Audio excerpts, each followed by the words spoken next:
कुछ साल पहले अमित शाह ने बयान दिया, एक बार नहीं अनेक बार, कि अब बीजेपी की सरकार 40-50 साल चलेगी। हाँ, और मैं सोच रहा था कि यह व्यक्ति कैसे कह सकता है, इसको कैसे मालूम कि बीजेपी की सरकार 40-50 साल चलेगी। हम सब राजनेता हैं, जनता क्या करेगी, जनता के दिल में क्या होता है, जनता ही जानती है। तो ऐसा बयान देना कि अब हमारी सरकार 40-50 साल चलेगी, ये अजीब सा बयान है। और उस टाइम मैंने सोचा था कि इसको कैसे मालूम कि 40-50 साल के लिए सरकार चलेगी। और अब सच्चाई पूरे देश के सामने आ गई है। वो ये बात इसलिए कह सकते हैं कि वो वोट चोरी करते हैं, और ये चोरी इन्होंने अभी नहीं चालू की। मैं आपको बता रहा हूं, एक दिन ये आएगा बाहर। ये चोरी सालों से हो रही है। ये चोरी गुजरात में पहले शुरू हुई, उसके बाद 2014 में नेशनल लेवल पे आई, उसके बाद चुन चुनकर ये लोग स्टेट जीतते हैं और हरवाते हैं। और ये बात मैं नहीं कहता था क्योंकि मेरे पास सबूत नहीं था, क्योंकि मैं आमतौर से ऐसे मंच पर मैं झूठ नहीं बोलता हूं। मैं वही बोलता हूं जो सच है, जिसके बारे में मुझे पूरी जानकारी है। इसलिए मैंने बहुत सालों, मुझे लगा और आप सबको भी लगा, मुझे लगा कि कुछ ना कुछ गड़बड़ है। मगर हम जिम्मेदार राजनेता हैं, तो मैंने कहा जिस दिन तक सबूत नहीं मिलेगा उस दिन तक मैं खुलकर नहीं कहूंगा कि वोट चोरी हो रही है। और फिर क्या होता है, महाराष्ट्र और हरियाणा के चुनाव आते हैं, सबसे पहले डेट बदल देते हैं, चुनाव की डेट बदल देते हैं। जो इलेक्शन कमीशन को चुनने का तरीका है, मैं मोदी जी के साथ बैठा हूं, मैं आपको बताता हूं चुनने का क्या तरीका है। चुनने का तरीका है, प्रधानमंत्री डिसाइड करता है इलेक्शन कमिश्नर कौन बनेगा। वहां पे विपक्ष के नेता को बैठा देते हैं, वो सीधा कहते हैं भैया हमें लग रहा है कि इस आदमी को बनना चाहिए, विपक्ष का नेता रोक नहीं सकता। फिर 2023 में, भैया शांत हो जाए, 2023 में बीजेपी ने एक नया कानून बनाया। क्या था कि इलेक्शन कमिश्नर पर कोई केस नहीं लगाया जा सकता है। आप सोचिए, हिंदुस्तान के सब नागरिक पर केस लगाया जा सकता है। आप कुछ गलत करो, पुलिस आ जाएगी, एफआईआर हो जाएगा। 2023 तक इलेक्शन कमीशन और इलेक्शन कमिश्नर पर केस किया जा सकता था। 2023 में छुपे बीजेपी ने कानून बदला।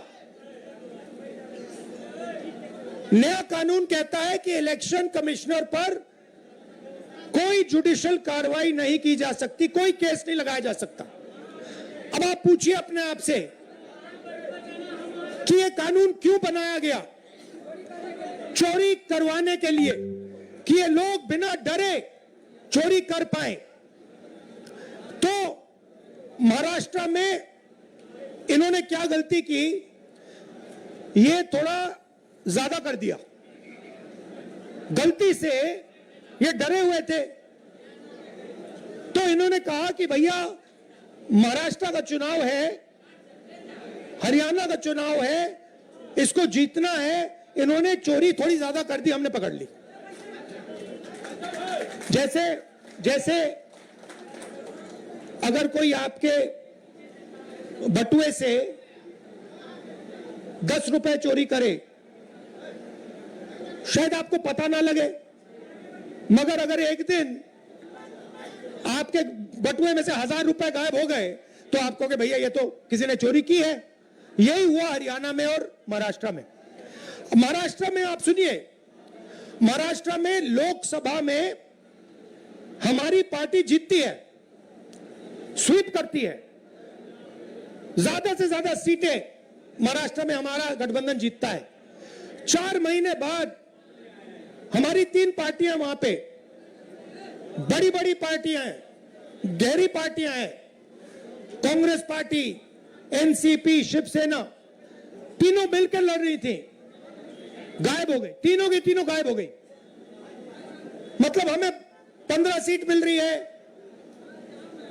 शिवसेना को, एनसीपी को मिला, सबको मिला के 25-30 सीटें मिल रही हैं।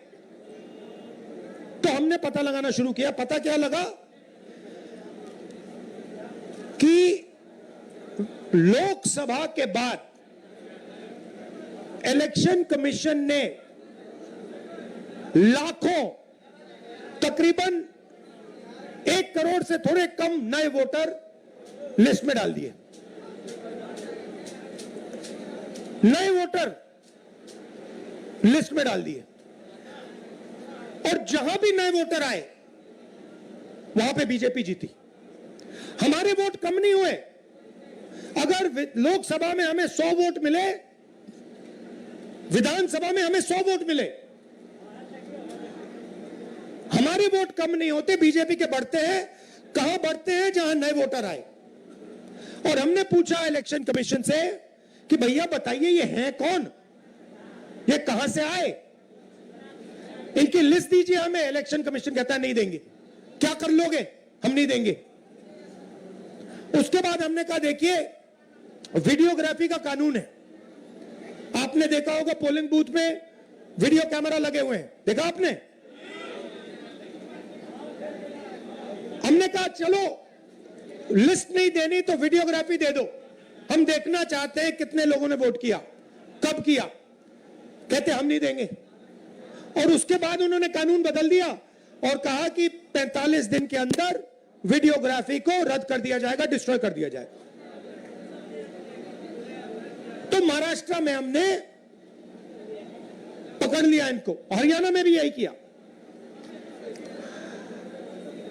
फिर मैंने क्या किया, मैंने कांग्रेस पार्टी के हमारे जो लोग हैं उनसे कहा कि एक काम करो, कर्नाटक में एक सीट में जाकर गहराई से देखो हुआ क्या। तो बेंगलोर सेंट्रल सीट हमने चुनी और उसमें एक असेंबली में हमने काम शुरू किया। कागज की लिस्ट थी, 8 फुट कागज के, मतलब इतने बड़े, 200-300 किलो के लिस्टें थी कागज की। उसमें क्या करना है? आपका नाम क्या है? हाँ आपका नाम? हाँ, उसमें क्या करना पड़ा हमें? मोहम्मद अख्तर जी का चेहरा लाखों दूसरे चेहरों से फोटोग्राफ को मिलाना पड़ा। मतलब इनकी फोटो देखी और हर फोटो से मिलानी पड़ी। इनका नाम देखा, हर नाम से मिलाना पड़ा। इनका एड्रेस देखा, हर एड्रेस से मिलाना पड़ा। 6 महीने लगे। 30-40 लोग 16-16 घंटे काम किए। हमें पता लगा कि महादेवपुरा असेंबली में 1 लाख फर्जी वोटर थे। कोई वोटर 4-5 बार उसका नाम आ रहा है, इस बूथ में आ रहा है, इस बूथ में आ रहा है, इस बूथ में आ रहा है, उस बूथ में आ रहा है। छोटा सा घर है, एक बेडरूम का घर है, उसमें 70-80 लोग रहते हैं। जब हमने आदमी भेजा, भाई पता लगाओ इसमें 70 लोग रहते हैं, कहते भैया यहां तो कोई रहता नहीं है, यहां तो 4 लोग रहने। 1 लाख नए वोटर इन्होंने एक असेंबली में ऐड कर दिए। अब सुनिए, अगर आप उस असेंबली को हटा दो, माधेपुर, वो बेंगलोर सेंट्रल में 7 असेंबली हैं, अगर आप उस असेंबली को हटा दो तो 6 की 6 में कांग्रेस पार्टी जीत रही थी। अगर आप वो एक असेंबली जोड़ दो, वो जो 1 लाख वोटर ऐड किए वो सारे के सारे बीजेपी को गए और बीजेपी लोकसभा जीत गई। अब हमने प्रेस कॉन्फ्रेंस की, देश के सामने, दुनिया के सामने, और दूध का दूध पानी का पानी हो गया। आप नोट करो, बीजेपी के एक नेता ने आमतौर से हर चीज पे टिप्पणी करते हैं। मेरे प्रेस कॉन्फ्रेंस पे बीजेपी के एक नेता ने बयान नहीं दिया, मोदी जी ने एक शब्द नहीं बोला, अमित शाह ने एक शब्द नहीं बोला। जब चोर को पकड़ा जाता है, चोर बिल्कुल चुप हो जाता है। जब पुलिस वाले उससे पूछते हैं क्या किया, बिल्कुल चुप हो जाता है, कुछ बोलता नहीं हो, क्योंकि जानता है कि भैया पकड़ लिया, फंस गया। तो ये हुआ है। अब वोट का क्या मतलब है? आप कहोगे ठीक है भैया, बीजेपी वोट ले गई, वोट बढ़ा दिए, बिहार में 65 लाख वोट कम कर दिए। अच्छा, इनका तरीका मैं आपको बताता हूं। ये क्या करते हैं, ये 65 लाख वोट कम करेंगे और फिर 65 लाख वोट जोड़ेंगे, ये इनका गेम है। तो अब आप भैया माइक तो ठीक कर दो।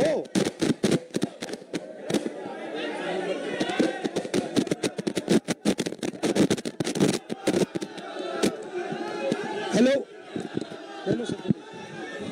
जस्ट गेट ये भैया कह रहे हैं कि हिल रहा है इसलिए बाइक नहीं चल रहा।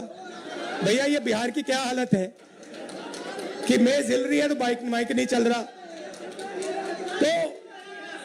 तो अब आप कहोगे ठीक है भैया, इलेक्शन चोरी कर रहे हैं, तो क्या हुआ, मैं आपको बताता हूं।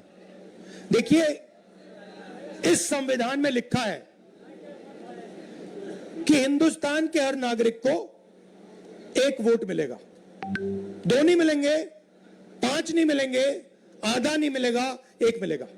मतलब अगर दलित है, ईबीसी है, पिछड़े वर्ग के हैं, मुसलमान है, हिंदू है, जो भी है, 1 वोट मिलेगा, 2 नहीं, आधा नहीं। अंबानी जी का जो बेटा है उसे उतने ही वोट मिलते हैं जितने देश के सबसे गरीब बच्चे को मिलते हैं, 1। और वोट को सबसे ज्यादा किसको जरूरत होती है? आप क्या सोचते हो, अंबानी जी को वोट की जरूरत है? कोई फर्क पड़ता है उनको? वोट डाले ना डाले कुछ फर्क नहीं पड़ता। बैंक के दरवाजे उनके लिए खुले हैं, कर्जा माफ उनका खटाखट होता रहता है। उनका बच्चा कहता है भैया मुझे बिजनेस करना है, 2 मिनट में बिजनेस कर सकता है। वोट किसको चाहिए? वोट हिंदुस्तान के गरीब लोगों को चाहिए, क्योंकि इसके बिना आपके कोई अधिकार नहीं है। आजादी से पहले जब आपके पास वोट नहीं था, कोई अधिकार नहीं था। दलितों को कहा जाता था कि भैया आपको हम छुएंगे नहीं, आप यहां अपना चेहरा नहीं दिखा सकते। पिछड़ों को कहा जाता था कि भैया आपकी कोई जगह नहीं है, सरकार में कोई जगह नहीं है, शिक्षा के सिस्टम में कोई जगह नहीं है। ये सारा का सारा जो आया है, ये आजादी के बाद संविधान के कारण आया है। और संविधान क्या है? अगर जिस दिन आपने वोट खत्म कर दिया उस दिन इसका कोई मतलब नहीं रहता है। जो इसमें जो शक्ति है, ये किताब नहीं है, ये हिंदुस्तान की शक्ति है, हिंदुस्तान की आत्मा की शक्ति है। वो शक्ति इसमें कहां से आती है? वोट से आती है। वोट निकाल दिया तो जो भी इसमें लिखा है उसका कोई मतलब नहीं है, क्योंकि शक्ति नहीं है उसमें, पावर ही नहीं है, दम ही नहीं है। दम वोट से आता है। अब मोदी जी ने पहले कहा, याद रखिए, ये जो आरएसएस के लोग हैं ये तिरंगा को सलूट नहीं करते थे, ये नहीं करते थे। अभी खड़े हो जाते हैं ऐसे, मगर दिल अंदर दूसरा करता है, क्योंकि ये जानते हैं कि ये जो किताब है ना, ये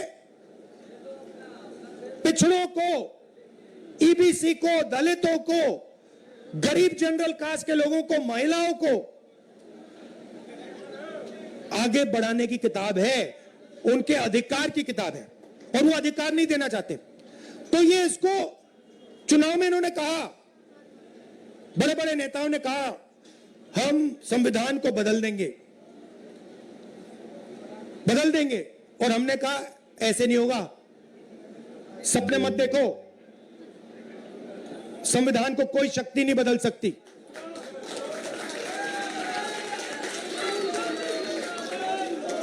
मगर हमें यह नहीं मालूम था, शक था मगर सबूत नहीं था कि ये इसको खत्म करने में लगे हुए हैं, क्योंकि ये वोट चोरी कर रहे हैं। तो हम आके यहां भाषण देंगे, मैं भाषण दे रहा हूं और मैं कहना चाहता हूं जो तेजस्वी जी ने कहा, अंबेडकर जी का सपना, गांधी जी का सपना, कर्पूरी ठाकुर जी का सपना, उसको पूरा करना चाहते हैं। मगर अगर वोट नहीं है उसको कोई मतलब नहीं है। हम यहां जितने भी भाषण करना चाहें हम कुछ नहीं कर पाएंगे अगर वोट नहीं है।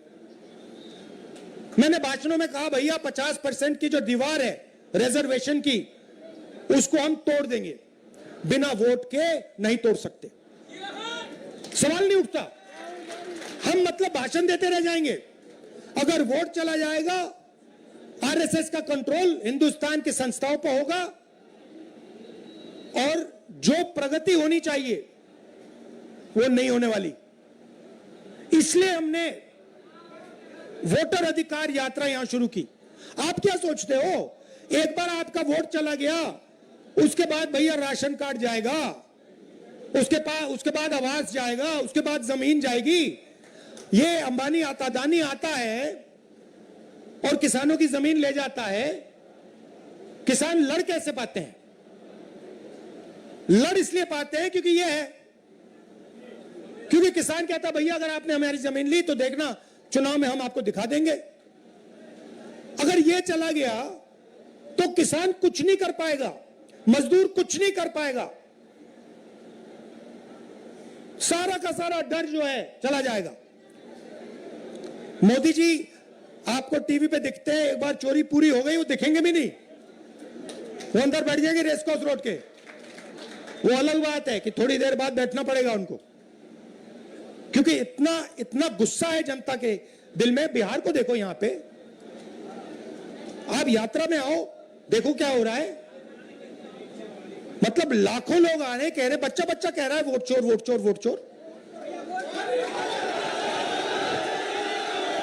अच्छा, बच्चे को समझ आ गई बात। मेरे पास बच्चे आ रहे हैं, कान में कह रहे हैं वोट चोर, वोट चोर है, वोट चोर, मोदी वोट चोर है, और मीडिया वालों की बात समझ नहीं आ रही। अच्छा, इनसे पूछना, एक बात पूछना इनसे, अभी मीटिंग के बाद इनसे पूछना, भैया एक बात समझाइए, ये जो आपके एंकर हैं, ये जो आपके एडिटर हैं, इनमें ईबीसी, ओबीसी, दलित क्यों नहीं दिखाई देते? ये जो बड़े बड़े रिपोर्टर हैं, ये करते हैं, टॉक शो करते हैं, डिबेट करते हैं, इनसे पूछिए भैया 90% आबादी इसमें है क्यों नहीं? एक आपको ओबीसी नहीं मिलेगा, एक दलित नहीं मिलेगा, एक बैकवर्ड नहीं मिलेगा, नहीं मिलेगा, पूछ लो, एक नहीं मिलेगा। ये भैया आपकी आवाज नहीं है, ये बात याद रखिए, ये नरेंद्र मोदी की आवाज है, इनकी गलती नहीं है बेचारों की। देखिए इनको सैलरी लेनी है, इनको बच्चों को स्कूल भेजना है, इनकी गलती नहीं है, इनके मालिकों की बात कर रहा हूं, इनकी मजबूरी है बेचारों की, है ना? तो देखिए मैं आपको बताता हूं, मुझ में अजीब सी बात है, जब मैं छोटा सा था तब से, जब मैं मन बना लेता हूं ना कि ये करना है, बस गया काम, वो होगा। और मैं बता रहा हूं, मैं मतलब आधा काम नहीं करता हूं। मैंने कहा था कि जमीन अधिग्रहण बिल होगा, आधी कांग्रेस पार्टी खिलाफ खड़ी हो गई थी, मैंने कहा रिया आप करो जो करना है, ये होगा, मैंने करवा दिया। तो मेरा कहना है, एक बात आप लोग समझ लीजिए कि 90% जो लोग हैं, तकरीबन 50% बैकवर्ड कास्ट में आते हैं, उसमें ईबीसी है, ओबीसी है, तकरीबन 15% दलित हैं,